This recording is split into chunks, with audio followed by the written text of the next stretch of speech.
الحمد لله رب العالمين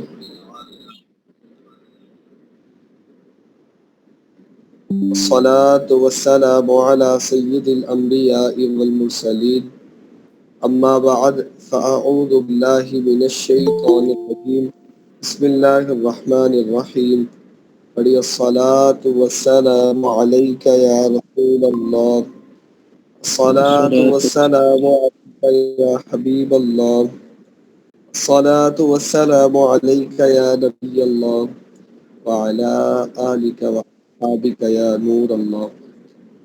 ایک مشورہ کرنا تھا کہ اگر ہم جیسے آپ دو حضرات ہی لائیو کلاس میں شرکت فرماتے ہیں ماشاءاللہ مشق وغیرہ بھی فرماتے ہیں، تو اگر ہم کلاس کا ٹائم تبدیل کریں اور اس کو اگر صبح کے ٹائمنگ میں اگر کرتے ہیں تو کیا اس طرح کوئی سیٹنگ ہو سکتی ہے؟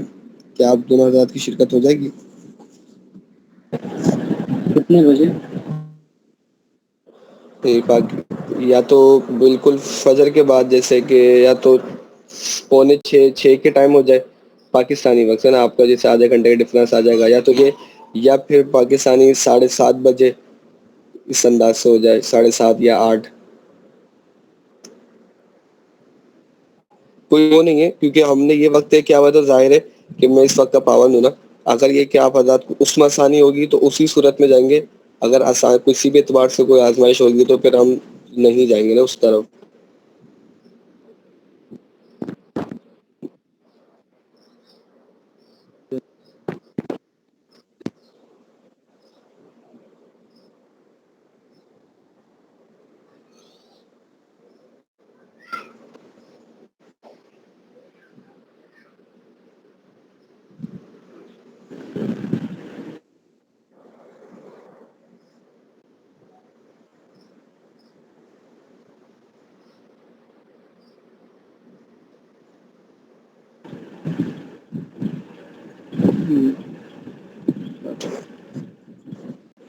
پاکستانی ٹائم کے اعتبار سے 8:30 بجے کر دیجیے. 8:30 بجے کر دیں یا 8 بجے کریں؟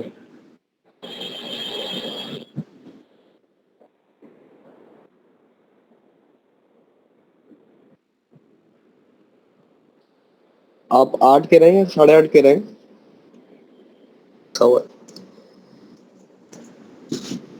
ایک میتھس کا کانسیپٹ ہے، امید ہے کہ وہ پڑھا ہوگا. اگر یہ کہ پڑھا ہوا ہے تو اس کی کچھ دہرائی ہو جائے گی، اگر نہیں پڑھا تو اس کو کچھ سمجھ لیتے ہیں. اس کو سمجھنے کے بعد انشاءاللہ تعالیٰ پھر جو ہم نے ایک دوسرا کانسیپٹ پڑھنا ہے اس کو سمجھنے میں کافی آسانی رہے گی. اس حوالے سے دیکھیے، ایک چیز ہوتی ہے پاور. وہ کیا ہوتا ہے کہ ایک پاور کتنی بھی ہو سکتی ہے، 2 3 4 5. اس کا مطلب کیا ہوتا ہے؟ پاور اس طرح سے لگتی ہے نا، مثال کے طور پر یہ لکھ دیا 2، یہ تھوڑا سا ترچھا ٹیڑھا میڑھا ہوگا کیونکہ اس کو اس انداز سے لکھ رہے ہیں، لیکن یہ کہ انشاءاللہ مقصود بات ہو جائے گا. اب اس کے اوپر 2 کے اوپر 2 کی پاور آ گئی. اس کا مطلب یہ ہے کہ 2 سے ضرب ہوگا. ایسا نہیں ہے کہ 2 اوپر ہے اس کی وجہ سے 2 سے ضرب ہو رہا ہے. پاور کا مطلب یہ ہوتا ہے کہ اوپر جتنا عدد ہے، جس عدد کے اوپر جو پاور ہے تو وہ عدد اتنی ہی مرتبہ اپنے آپ سے تقسیم ہوگا. اب 2 پر 2 ہے تو 2 سے تقسیم ہوگا. اسی طرح سے مثال کے طور پر 4 پر اگر 2 آ جاتا ہے، اب کیا ہوگا؟ 4 سے ضرب ہوگا.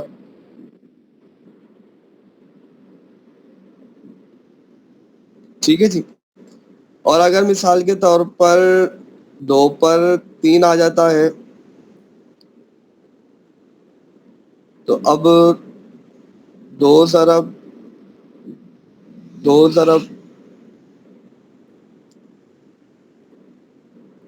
اس انداز سے ہو جائے گا.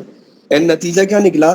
نتیجہ یہ نکلا کہ پاور کا مطلب یہ ہے کہ اس کو اپنے آپ سے ہی جو اس عادت کے اوپر پاور ہوگی، جس کو قوت کہتے ہیں، کہ وہ جتنی قوت ہوگی وہ اپنے آپ سے اتنی ہی مرتبہ وہ ملٹی پلائی ہو جائے گا. تو یہ ہوتا ہے پاور کا کانسیپٹ. اسی کے بالکل الٹ، یعنی اس کو اردو کے اندر مربع بھی بولتے ہیں، اور اسی کا جو بالکل ضد ہے وہ ہوتی ہے جزر المربع، وہ جیسے کل ہم نے وہ کیلکولیٹر میں کی بھی تھی، وہ اس انداز سے ہوتی ہے۔ اس کا کیا مطلب ہوتا ہے؟ اس کا مطلب یہ ہوتا ہے، مثال کے طور پر اگر میں 4 کا جزر المربع لیتا ہوں تو اب اس کے جواب میں ایک ایسا عدد آئے گا کہ جن کو آپس میں ملٹیپلائی کرنے سے 4 کا جواب آ جاتا۔ مثال کے طور پر ہم 2 کو 2 سے ضرب دیتے ہیں تو کیا جواب آتا ہے؟ 4۔ تو اب یہاں جو 4 کا جو جزر المربع بنے گا وہ 2 بنے گا۔ اسی طرح سے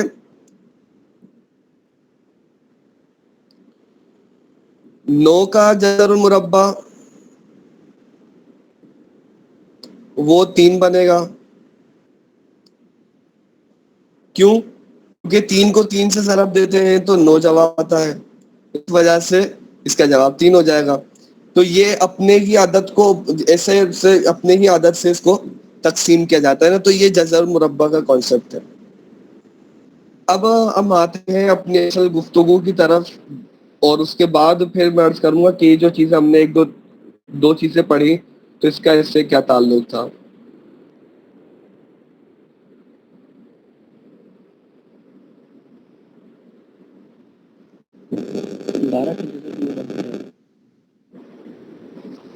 غالباً آپ ہینڈ فری استعمال فرما رہے ہیں، شاید اس سے آواز کلیئر نہیں آئی۔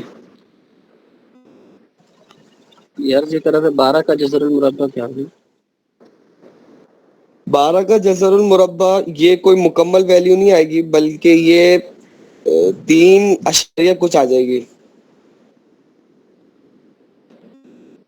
کیونکہ 12 کسی بھی عدد سے اس انداز سے آتا نہیں ہے جو پاورز کے اندر آتی ہے۔ 2 کے اوپر 2 پاور لگاتے ہیں تو وہ آ جائے گی، مثال وہ 4 آ جاتا ہے۔ پھر 3 کے اوپر 2 پاور لگتی ہے، مربع آ جائے گا، 3 کا مربع 9 ہے، 4 کا مربع 16 ہے، 5 کا مربع 25 ہے، 6 کا مربع 36 ہے، اور 7 کا مربع 48 ہے، اور اسی طرح سے 8 کا مربع یوں اس طرح سے پوری چلتی رہے گی۔ تو اسی طرح سے 9 کا مربع 81 ہے، اور اس کے بعد 10 کا مربع 100 ہو جائے گا۔ تو یہ جو اس طرح سے آتا ہے، باقی انشاءاللہ مزید اس کی کچھ وضاحت ابھی جو ہم گفتگو کچھ پڑھ کے کتاب سے اس کے بعد کریں گے، تو اس کا یہ کہ انشاءاللہ مزید واضح ہوگا یہ۔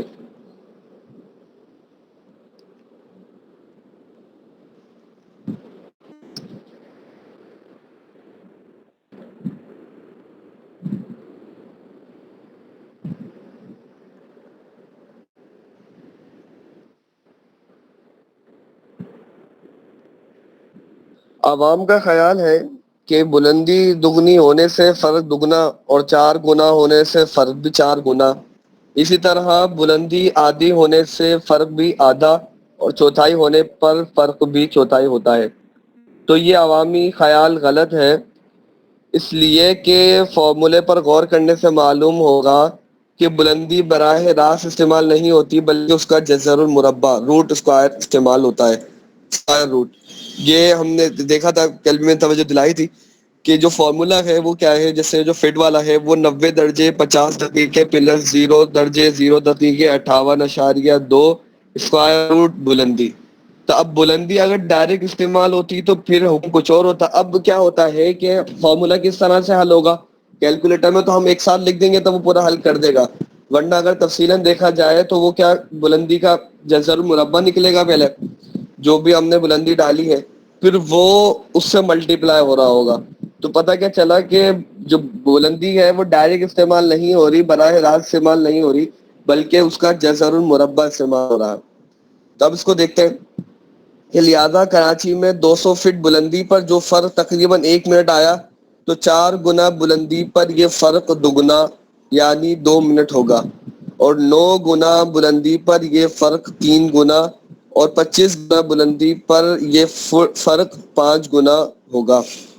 دیکھیے کیا ہوگا کیفیت، ہم اس کو کچھ دیکھتے ہیں۔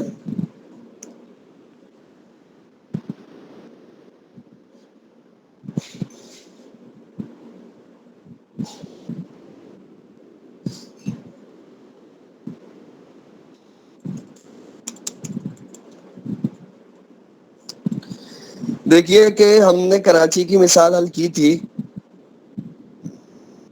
200، اس میں لکھنا کچھ آزمائش ہے،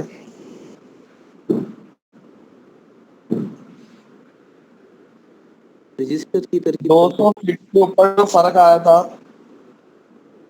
وہ 1 منٹ کا آیا تھا.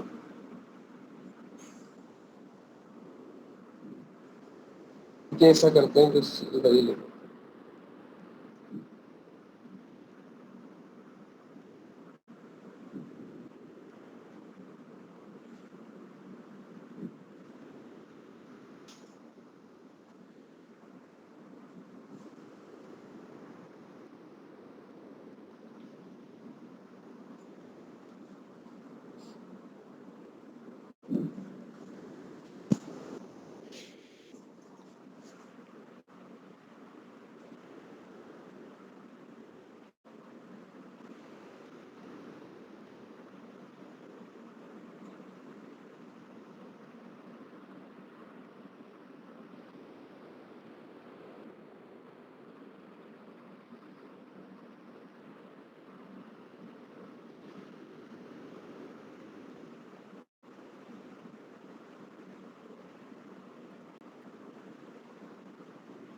رجسٹر پر ہی لکھنا پڑے گا. یہ عموماً کلاس کے ٹائم کے اندر وہ شاید کافی ساری اپلیکیشن کھل جاتی ہے تو پھر یہ کچھ نہ کچھ آزمائش والا معاملہ ہو جاتا ہے.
دیکھیے کیمرہ نظر آ رہا ہوگا.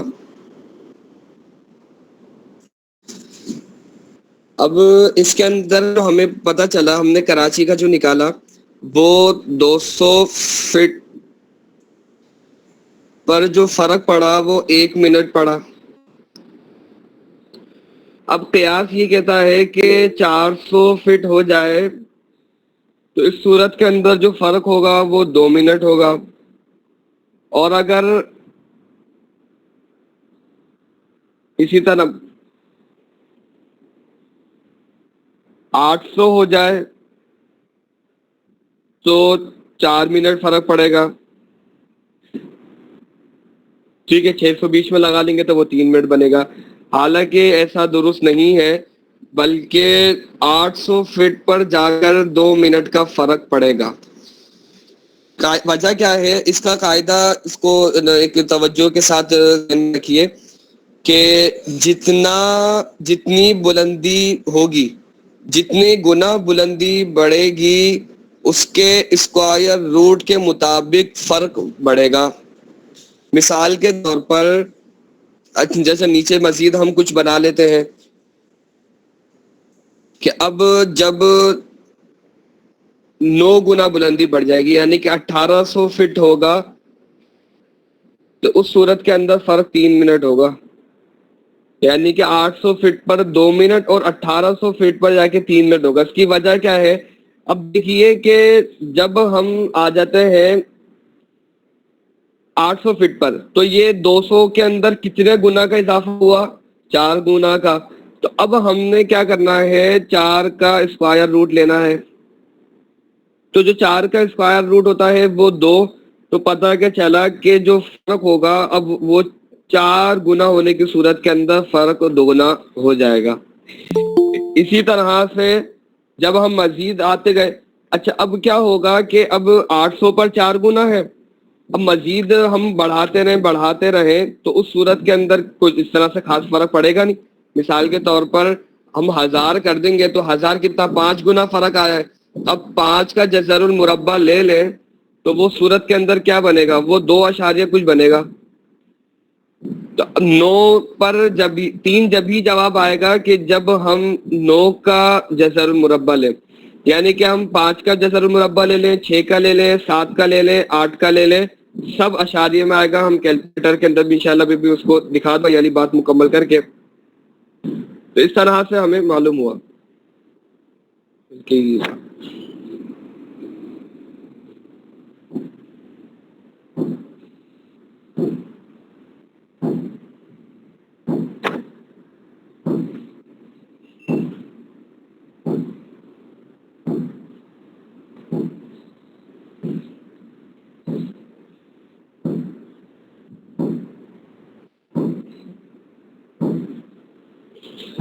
ٹھیک ہے جی.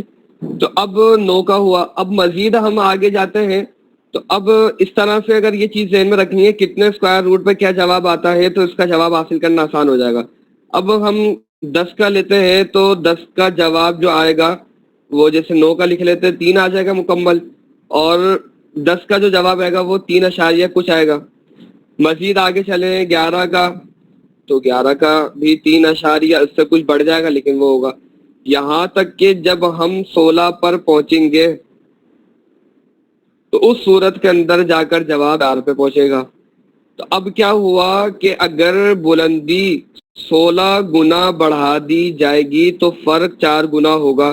مثال کے طور پر 200 فٹ کے اندر اگر 16 گنا کا اضافہ کرتے ہیں، اس کو 16 سے ملٹیپلائی کریں گے تو کیا جواب ہو جائے گا؟ 3200. یعنی ہمیں پتا چلا کہ اگر 3200 فٹ بلندی ہوگی تو فرق 4 منٹ ہوگا. اسی طرح سے ہم آگے چلتے رہے 10 17 18 19 20 سب کے 4 اشاریہ میں آئیں گے، یہاں تک کہ جب ہم 25 کا اسکوائر روٹ لیتے ہیں تو اس کا جواب آتا ہے 5. تو ہمیں پتا چلا کہ اگر 200 کو ہم 25 گنا سے ملٹیپلائی کرتے ہیں تو اس صورت کے اندر جو فرق ہوگا وہ 5 گنا ہوگا. تو 200 کا 25 گنا کیا بنے گا؟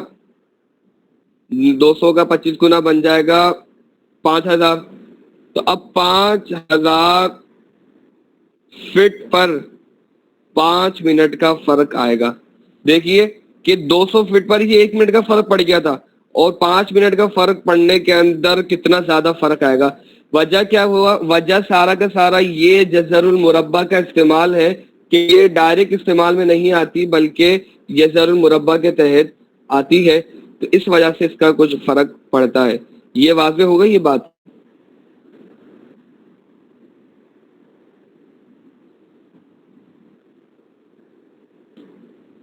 اب اس کو کیلکولیٹر سے دیکھیے.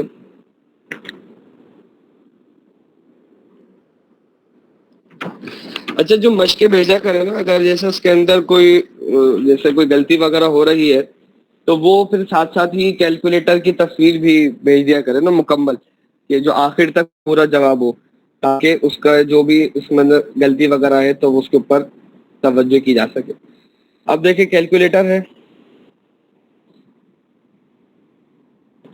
ہم نے اسکوائر روٹ لیا، 4 کا کیا جواب آیا؟ 2.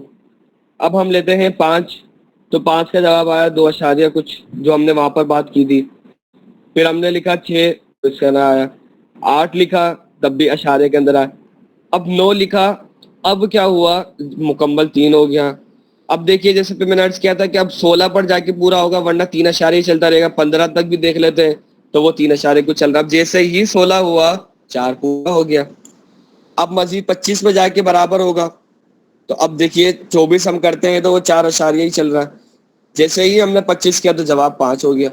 وجہ کیا ہے؟ وجہ وہی کہ جو میں نے عرض کیا تھا پاور دیکھیے 5 اور ایکس کے اوپر 2 لکھا ہوا تو یہ پاور کا بٹن ہوتا ہے نا، کیمرہ بنا ہوا کیمرے کے نیچے، تو ہم نے یہ لکھا تو دیکھیے 5 کا جو مربع ہوتا ہے وہ 25 ہوتا ہے.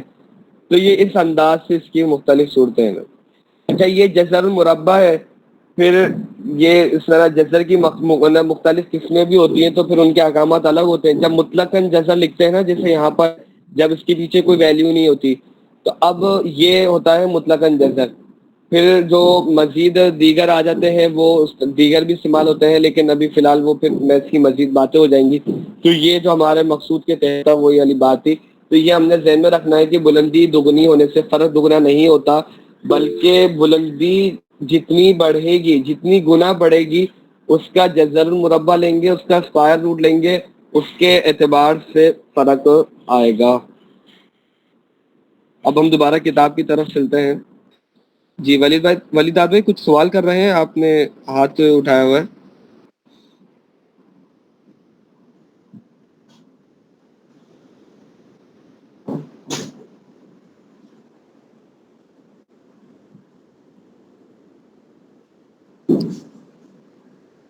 لہذا کراچی 200 فٹ بلندی پر جو فرق تقریباً 1 منٹ آیا تو 4 گنا بلندی پر یہ فرق دگنا یعنی 2 منٹ ہوگا.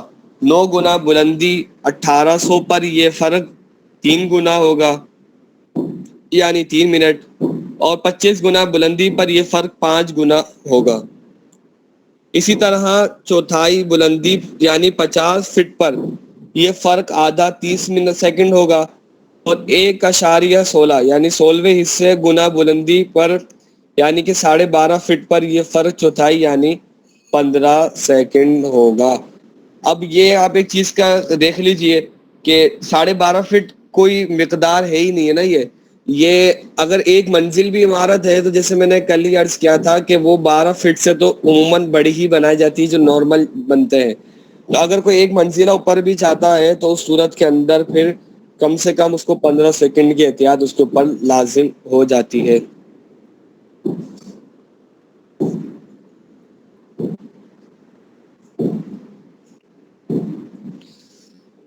تو اس انداز سے یہ باب ہمارا مکمل ہوا. مشق آپ حضرات کو پیش کر دی گئی تھی، امید ہے کہ وہ بھی جلد فرما لیں گے. اب اگلے باب کی طرف چلتے ہیں، صبح و عشاء.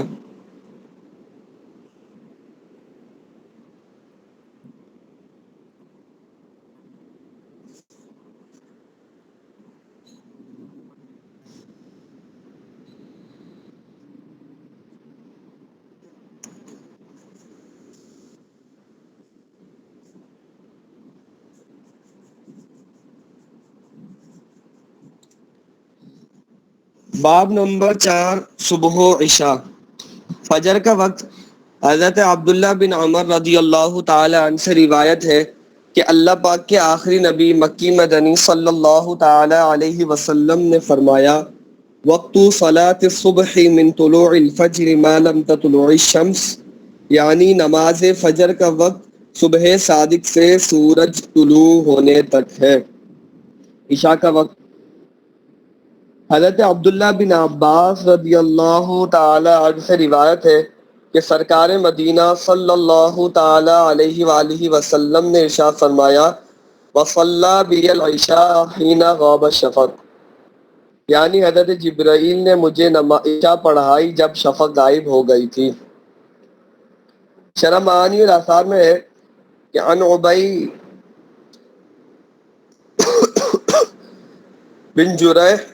بن جریج انه قال لأبي هريرة رضي الله عنه ما افراط صلاة العشاء قال طلوع الفجر.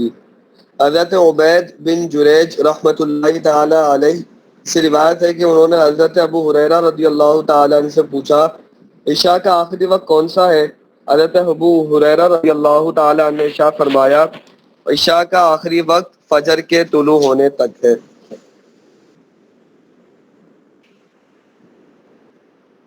اب ہم کچھ کیفیت دیکھتے ہیں کہ صبح صادق اور صبح کاذب کی کیفیت کیا ہوتی ہے اور یہ کس انداز سے پھیلتی ہے.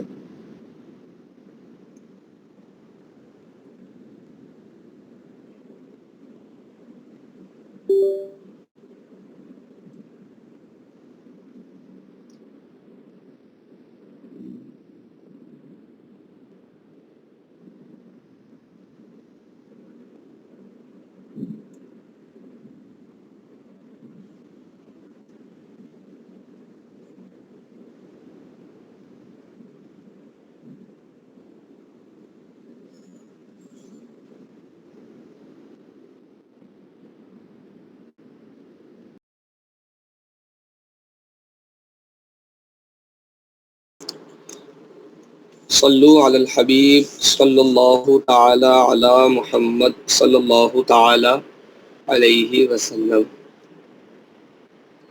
اب ہم انشاءاللہ تعالی صبح کاذب اور صبح صادق کی کیا شکلیں ہوتی ہیں، کیا کیفیات ہوتی ہیں، اس کو دیکھیں گے۔ دیکھیے یہ افق ہے،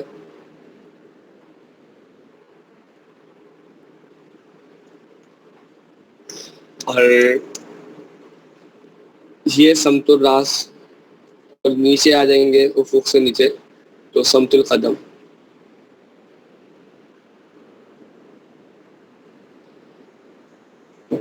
لکھنے کی عادت نہیں ہے، امید ہے اس سب سے واضح ہو جائے گا۔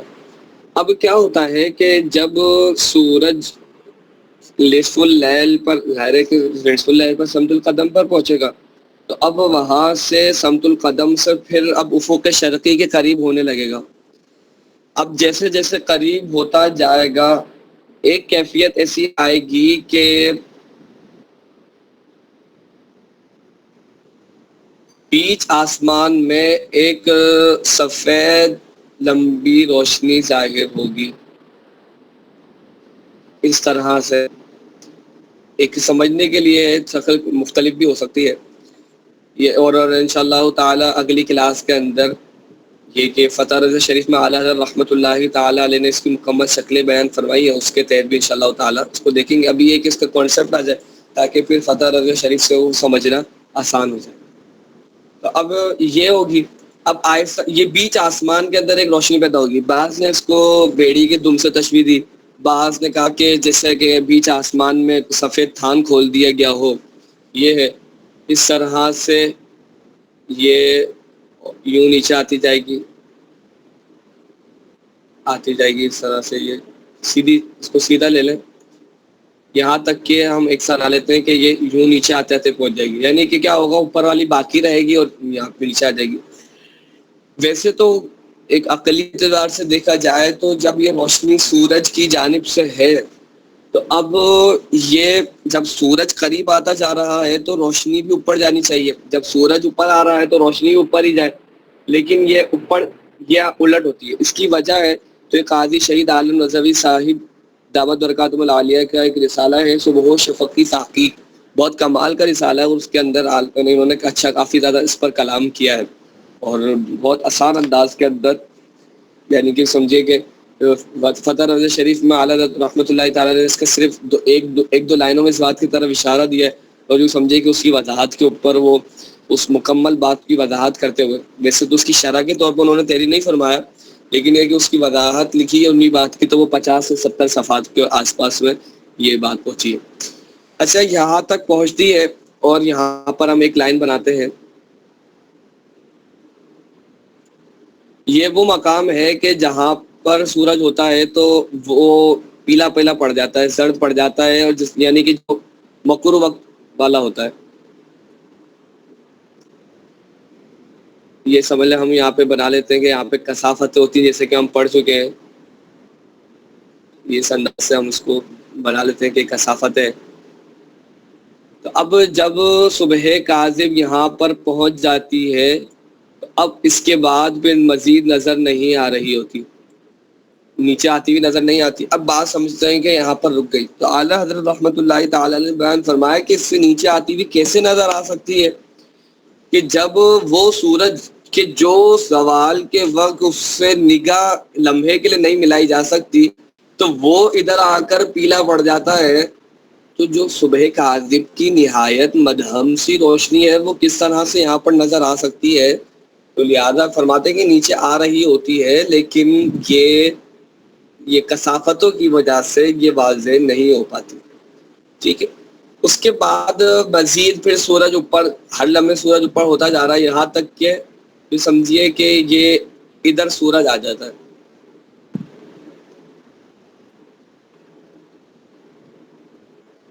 تو جب ادھر آ جاتا ہے اور اس کی مقدار ہے 18 درجے زیر افق،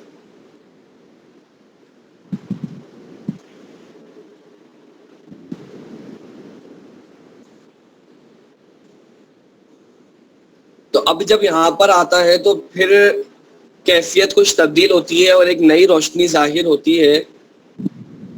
اچھا ایک اور چیز کی پہلے وضاحت دیکھ لیجئے.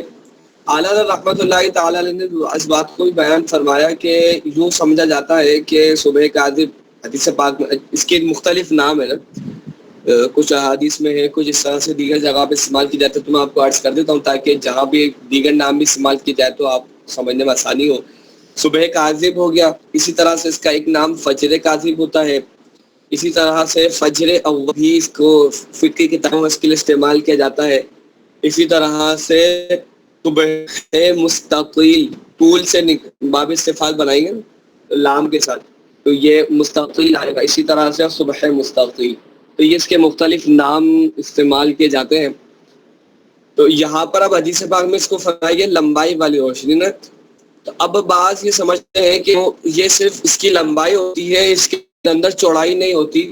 تو فرمایا کہ اعلیٰ حضرت نے ایک جگہ پہ فرمایا, انشاءاللہ کل ہم اس کو پڑھیں گے, کہ لوگ یہ سمجھتے ہیں کہ جہاں پر تھوڑی سی بھی اس میں جنت چوڑائی آ تو صبح سازش شروع ہو گئی. فرمایا ایسا نہیں, بلکہ دیکھیے جیسے میں نے بھی بنایا ہے تو اس کا کچھ نہ کچھ عرض ہم نے بنایا ہے, لیکن مراد کیا ہے کہ یہ جو پھیلتی ہے یہ لمبائی میں پھیلتی ہے, چوڑائی میں نہیں پھیلتی, صرف لمبائی میں آئے گی. جو اس کو لمبائی والی روشنی کہا جاتا ہے اس کا مراد یہ ہے. ایسا نہیں ہے کہ اس کی چوڑائی ہوتی نہیں ہے, ٹھیک ہے جی. اور یہ صبح صادق سے اعتراض کرنے کے لیے کہ صبح صادق انشاءاللہ بھی ہم وہ پڑھتے ہیں کہ وہ کس طرح سے ہوتا ہے, تو اس کے تھے انشاءاللہ تعالی مزید واضح ہو.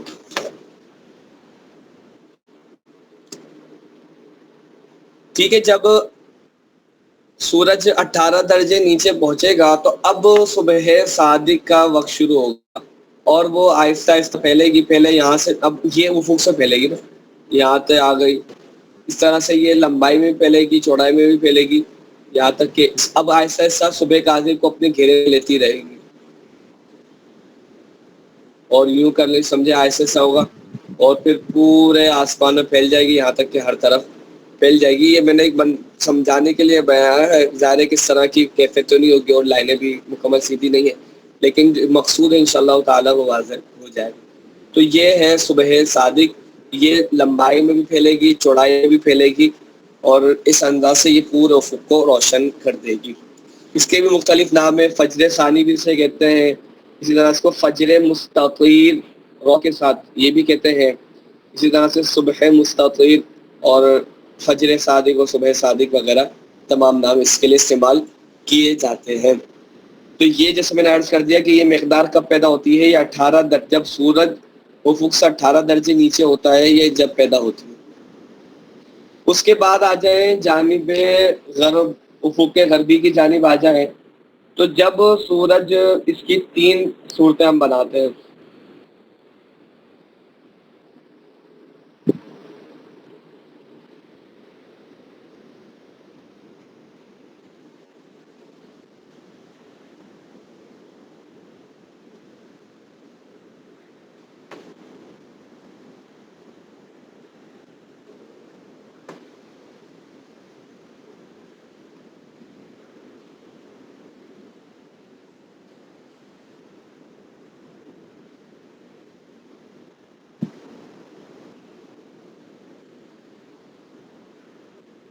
یہ ہر لائن 6 درجے کے لیے بنائی گئی ہے. اب کیا ہوتا ہے کہ جب سورج غروب ہوتا ہے تو ہمیں نظر آتا ہے کہ ایک لال پن اور ایک کالا پن ان دونوں کا اجتماع ہے, تو یہ جو وقت کہلاتا ہے یہ مقامی دھندلا پن ہوتا ہے. ٹھیک ہے, اس سے مزید 6 درجے نیچے آ جائیں تو پھر وہ شفق احمر کا زمانہ ہوتا ہے, اور اس سے مزید 6 درجے نیچے آ جائیں تو یعنی کہ 6 جو پہلے 6 درجے مقامی دھندلا پن, اس کے بعد جو 6 درجے والا ہوگا بیچ والا, تو یہاں پر شفق احمر ہوتی ہے, اور جب یہ مزید 6 درجے پورے ہو جاتے ہیں تو غروب ہو جاتی ہے. اس کے بعد پھر آسمان پر یہی ایک شفق ابیض ہوتی ہے, یہ صبح صادق ہی مثل ہوتی ہے, وہ ہوتی ہے. اس کے بعد پھر مزید 6 درجے سورج آتا ہے تو وہ شفق ابیض بھی غروب ہو جاتی ہے. تو اب یہ جو شفق ابیض غروب ہوتی ہے ٹوٹل دیکھیں تو وہی 18 درجے بنتے ہیں. تو اب اس انداز سے کیفیت پیدا ہوتی ہے, اور یہ صبح کے بالکل الٹ ہوتی ہے, یعنی کہ جو جانب مشرق معاملات ہوتے ہیں یہ اس سے بالکل الٹ ہے. وہ ایسے کہ یہاں پر ہم نے پڑھا جانب مشرق کے سب سے پہلے ایک لمبی روشنی ظاہر ہوتی ہے, پھر چوڑائی والی روشنی ظاہر ہوتی ہے. پھر کیا ہوگا کہ جب آپ دیکھیں اس کا مشاہدہ بھی کیا جا سکتا ہے بآسانی کہ جب سورج طلوع ہونے والا ہوتا ہے تو وہاں پر ایک لال پن بھی ظاہر ہوتا ہے, تو پھر لال پن آتا ہے, پھر اس کے بعد پھر سورج طلوع ہو جاتا ہے. تو یہ ساری کیفیت ادھر ہوں گی, لیکن یہاں پر الٹ ہوگی کہ پہلے لال پن آئے گا, پھر چوڑی روشنی آئے گی, پھر لمبی والی روشنی آئے گی. لیکن لمبی والی روشنی کا شریعت کے اندر کوئی نام نہیں ہے, کیونکہ اس سے کوئی نماز روزہ ہمارے متعلق نہیں ہے. اسی طرح سے صبح کاذب کب شروع ہوتی ہے, تو اعلیٰ حضرت رحمۃ اللہ تعالی علیہ نے اس کو بیان نہ فرمایا, اس کے مشاہدے کا اہتمام بھی نہ فرمایا, کیونکہ شریعت کو اس سے کوئی تعلق نہیں تھا, کیونکہ ہمارا کوئی بھی نماز روزہ وغیرہ کوئی عبادت اس سے متعلق نہیں ہے. تو یہ اس کی مختلف صورتیں تھیں کہ کیا ان کی کیفیات ہوں گی. اب آ جاتے ہیں اصل جو ہمیں بودھ سمتی اس کے لیے حاصل کرنی ہوگی, تو وہ بودھ سمتی کیا ہوتی ہے. سمت الراس سے مرکز شمس کی دوری, تو افق تک 90 درجے, مزید اس سے 18 درجے نیچے آئیں گے صبح صادق کے لیے, تو وہ کیا بن جائے گی 108 درجے. یہ تو ہو گئی صبح صادق کی, تمام کے نزدیک یہی ہوگی. بقیہ آ جاتی ہے بات عشاء کی بودھ سمتی کیا ہوگی. تو اب اس کے اندر علماء کے دو گروہ ہیں. امام اعظم رحمۃ اللہ تعالی علیہ فرماتے ہیں کہ جب شفق ابیض غروب ہوگی اس صورت کے اندر عشاء کا وقت شروع ہوگا. اور صاحبین اور ائمہ ثلاثہ رحمۃ اللہ تعالی علیہم فرماتے ہیں کہ جب شفق احمر غروب ہوگی اس وقت عشاء کا وقت شروع ہوگا. تو اب ان کے اعتبار سے دیکھیے, وہ میں نے عرض کیا تھا کہ 6 درجے کہ تو شفق احمر جو غروب ہوتی ہے وہ 12 درجے زیر افق پر ہوتی ہے, تو ان کی بودھ سمتی کیا بن جائے گی 102 درجے. اور عشاء جو شافعی ہوتی ہے وہ عشاء شافعی تو یہ ہو گئی, اور عشاء حنفی جو ہوتی ہے وہ اس وقت 18 درجے سورج نیچے ہوتا ہے, تو وہ ہماری یعنی کہ عشاء کی جو بودھ سمتی بن جائے گی وہ 108 درجے بن جائے گی. یعنی احناف کے نزدیک صبح کی اور عشاء ان دونوں کی بودھ سمتی ایک ہی ہے, جبکہ امام شافعی کے نزدیک صبح صادق کی تو بودھ سمتی وہی ہے 108, لیکن عشاء کے لیے 102 درجے ہے. اس انداز سے یہ اس کی تفصیل تھی. بقیہ انشاءاللہ تعالی جس حوالے سے مکمل کلام میں اعلیٰ حضرت رحمۃ اللہ تعالی علیہ کی عبارت ہے, یہ انشاءاللہ تعالی اگلی کلاس کے اندر آئے گا. صلو علی الحبیب صلی اللہ تعالی علی محمد صلی اللہ تعالی علیہ وسلم. السلام علیکم ورحمۃ اللہ وبرکاتہ.